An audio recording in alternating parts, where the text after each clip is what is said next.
سلام سلام سلام سلام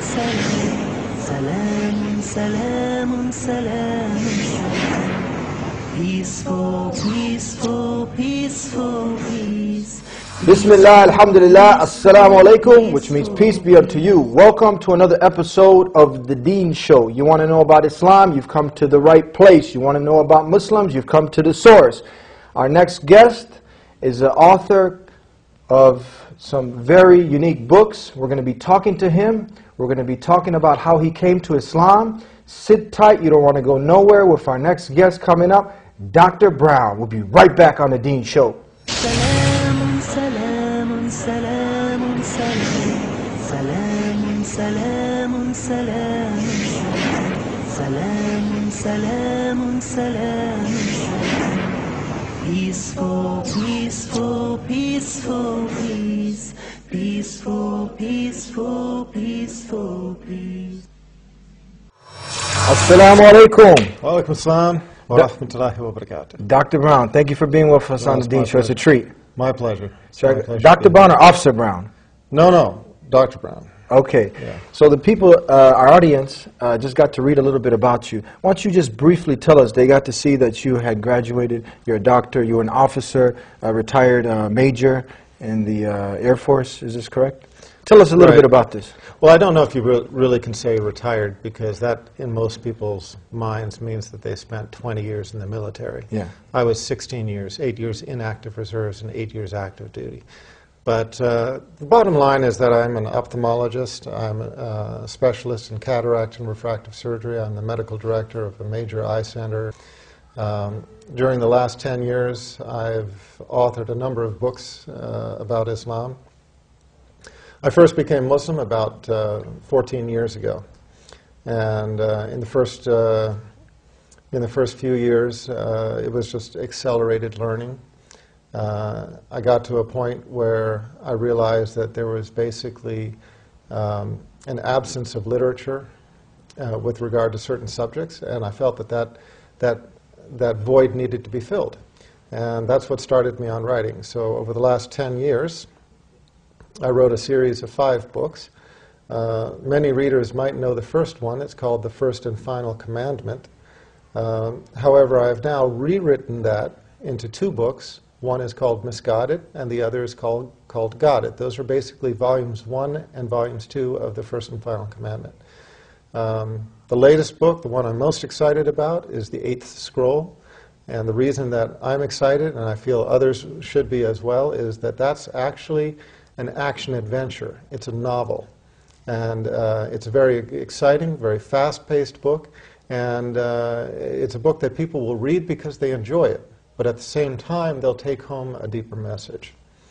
Now, so that's about it. Let's talk about, people are excited, because you mentioned the word excited. I'm sure they're excited to hear how you came to Islam. Talk about this. Talk about your past religious experiences and what led you to Islam. Sure. Actually, you know, it's kind of a fun topic for me because most people assume that I was Christian before I became Muslim. Mm-hmm. And I have to correct them. I have to tell them, no, I was trying very hard to be a Christian. I had tried for many years to be a Christian in many different ways, and it just never worked out for me. And I get a lot of funny looks when I say that. But the bottom line is that what happened was that I started on a spiritual search about 19 years ago. I had a daughter who was born with what's called a coarctation of the aorta. It's a lethal problem, meaning that a child born with this condition most often dies, and they usually die in a particularly bad way, meaning that they have open heart surgery, and then a few years later they repeat the open heart surgery, and then a few years later they repeat it. As the child is growing, they have to increase the size of the graft, and in the end these children die. So this was the first time when I got the news of her condition. This is the first time in my life I felt I had no control. I couldn't do anything about this situation. Every time before in my life when there was a problem, I dealt with it on my own. If I needed more money, I worked harder. If this needed fixing, I found somebody or I fixed it myself, etc., etc. And everybody knows what I'm talking about. When this baby was born, her name was Hannah, she went straight to the intensive care unit. Her body from here down was almost the color of my suit, closer to the color of your suit, just kind of a dusky gunmetal blue, because her body was not getting oxygen. Her body was literally starving in front of her eyes. Oxygen starved in front of our eyes, and that part of her body was literally dying. And when I saw that, like I said, it was the first time in my life that I needed to turn to some greater power. I was atheist up until then. I had been raised in a family that was basically Quaker, one of the Protestant sects, but not practicing. And I myself had never taken on any religion. So I had to leave the intensive care unit because they brought in a team of doctors, a team of specialists in the field. And while they were doing their thing, I just went to the prayer room. And for the first time in my life, I really prayed. And I prayed kind of the typical atheist prayer. There's a prayer called the prayer of the skeptic. The prayer of the skeptic goes like this: "Oh God, if there is a God, save my soul, if I have a soul." Yeah. Okay, that's the prayer of the skeptic. And most atheists, when they pray in this way. They say, "Oh God, if you are there," you know, because they're not quite sure. And that's basically what I prayed. I just said, "Oh God, if you're there, I don't know if you're there or not, but if you are, I need help." And I made a promise to my Creator on that day. I promised that if He would save the life of my child and then guide me to the religion that was most pleasing to Him, that I would follow. And that was the simple promise.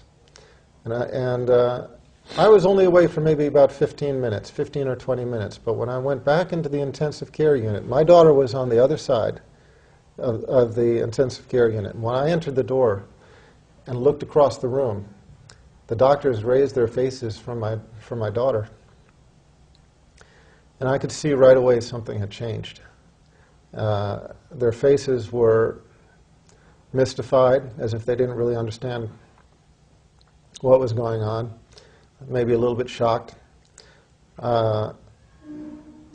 When I walked up to them, they simply told me that she was going to be okay, and that she wouldn't, she wouldn't die. And sure enough, she went back to being a completely normal child in all respects. I mean, you know, normal quirks, but completely healthy. She didn't have surgery. She didn't need medication.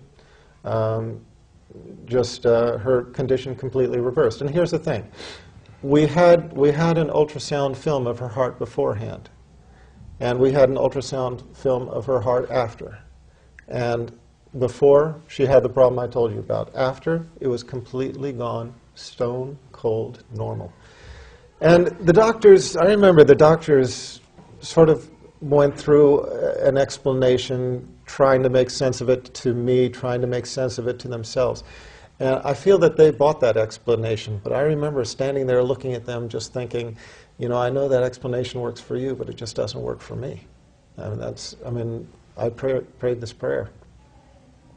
And I just have to believe that this was the hand of my Creator.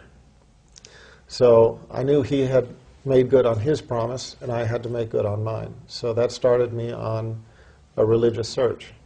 And I thought I would find the truth in Christianity. I studied Judaism first. That led me to studying Christianity. I thought I'd find the truth there for years. Years. I tried to convince myself. I tried to become Christian. I mean, I went to Seventh-day Adventist, Mormon, Quaker, Southern Baptist, Roman Catholic, Greek Orthodox.